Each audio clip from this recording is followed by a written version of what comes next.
toi qui es membre d'une église, toi qui sais comment tu as fait pour dire que tu es membre de telle église, de telle dénomination, mon frère, ma soeur, tu appartiens à un système dénominationnel.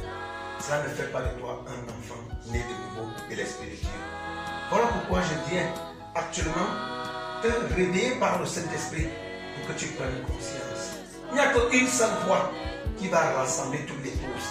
Il y a un cri de commandement, il y a un son de la trompette, il y a une voix qui doit retentir, la voix d'Apocalypse 17. Mais qu'au jour de la voix du 7e ange, lorsqu'il sonnerait de la trompette, le mystère de Dieu s'accomplirait tel qu'il a annoncé à ses serviteurs, les prophètes.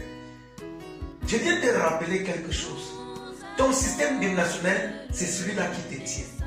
Regarde, tu dis tu es église de Dieu, mais regarde à quelle dimension tu es tiède. Tu es ni chaud ni froid. Témoigne Christ parce que tu n'es pas baptisé de l'Esprit de Dieu. On te force à lire la Bible parce que tu n'es pas baptisé de l'Esprit de Dieu. On fait de toi membre d'église parce que tu donnes ton offrande et ta dîme.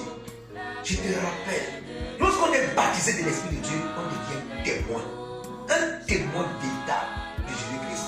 Lorsque la puissance du Saint-Esprit survenait sur eux, ils sont devenus des témoins de la Samarie à la Judée jusqu'aux extrémités de la terre.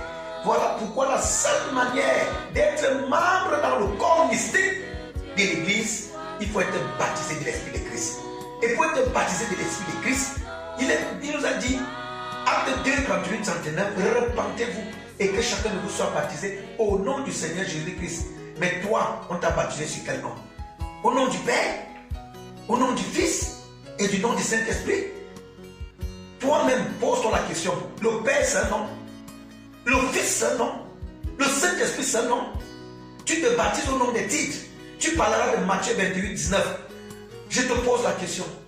Qui dans la Bible a été baptisé au nom du Père, du Fils et du Saint-Esprit? Fouille ta Bible, la voici. Fouille cette Bible.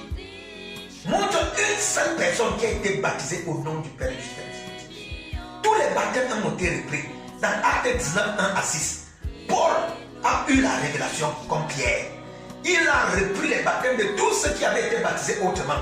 Cela veut dire que si toi, comme dans Actes 19, 1, 6, c'est Jean-Baptiste qui a baptisé Jésus-Christ et que c'est lui qui a baptisé ces 12 personnes, toi aussi, membre de ta dénomination, tu ne devais pas accepter de reprendre le baptême comme ces 12 personnes qui ont repris le baptême. Valide ta vie. Eux tous ont repris le baptême au nom du Seigneur Jésus-Christ. Mais pourquoi toi tu ne te baptises pas? Tu ne te baptises pas au nom du Seigneur Jésus-Christ par rapport à tes péchés. Pourquoi? Quand tu partais chez les marabouts, on te lavait. C'est pas ça. On ne te déshabillait pas. Tu n'étais pas baptisé dans d'autres choses. Mais pour le pardon de tes péchés, pourquoi ta bouche est fermée? Parce que le Saint-Esprit ne t'a pas encore convaincu de péché. Voilà pourquoi tu es membre d'un système. Mais je viens te dire, Dieu nous a envoyé Élie. Dans Malachie 4, 5, 6, il dit, voici je vous enverrai Élie le prophète, avant que le jour de l'Éternel arrive. Ce jour grand et redoutable, ce jour n'est pas encore arrivé. Mais Dieu nous a envoyé un prophète qu'il a appelé Élie. Qui est ce prophète? C'est Malachie 4, 5, 6 qui parle. Le même Malachie qui a annoncé le premier prophète, qui est Jean-Baptiste, dans Malachie 3, 1. Qu'est-ce qu'il a dit dans Malachie 3, 1? Il a dit, voici, j'enverrai mon messager, il préparera le chemin devant moi, et soudain entrera dans son table le Seigneur que vous cherchez. Mais lorsque le prophète Malachie parlait ici, lui que Dieu a fait grâce d'annoncer 2 prophètes dans son ministère, il a annoncé ce prophète. Est-ce qu'il a donné son nom ici? Lis ta Bible, est-ce que son nom était ici dans Malachie 3, 1? Mais Dieu nous a permis de lire dans Luc 7, 27, de reconnaître Matthieu 11, 10, que cet Élie, c'est Jean-Baptiste. C'était Jean-Baptiste. Mais maintenant, l'Élie qui doit venir après, c'est qui, mon bien-aimé?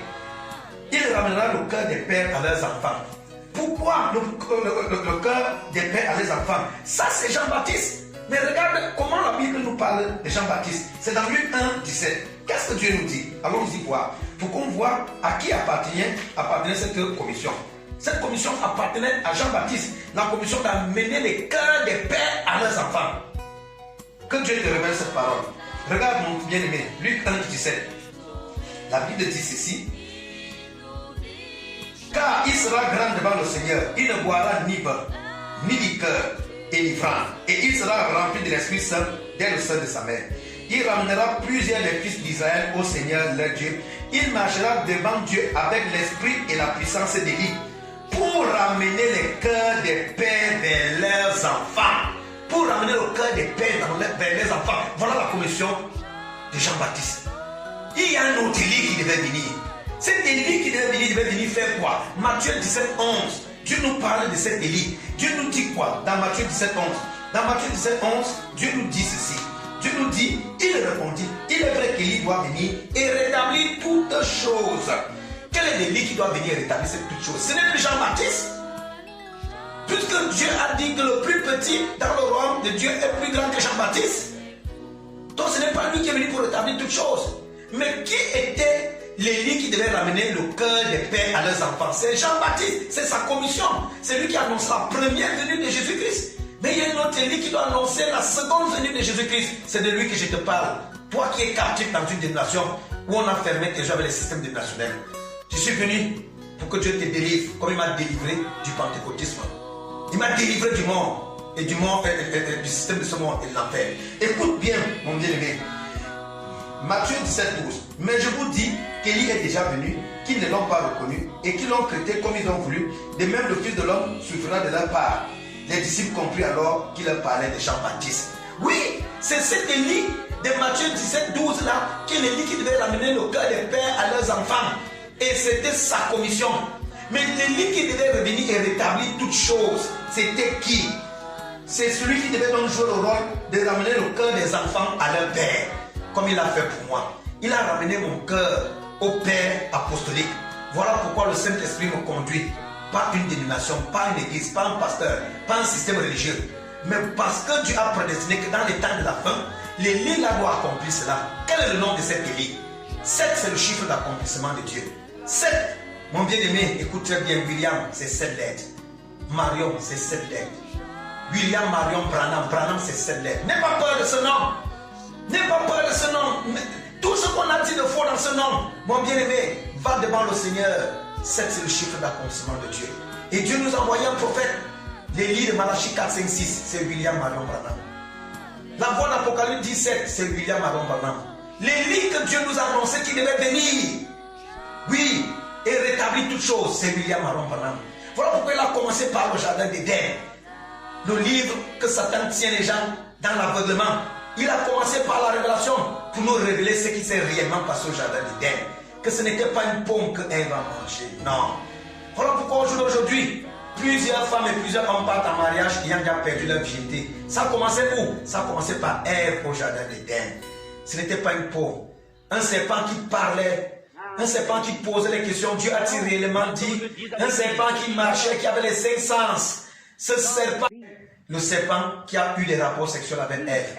Voilà pourquoi aujourd'hui, cette génération est captive dans le sexe. Je voulais te dire qu'il a commencé par les révélations de la Genèse. Et il va continuer avec ça jusqu'à l'Apocalypse.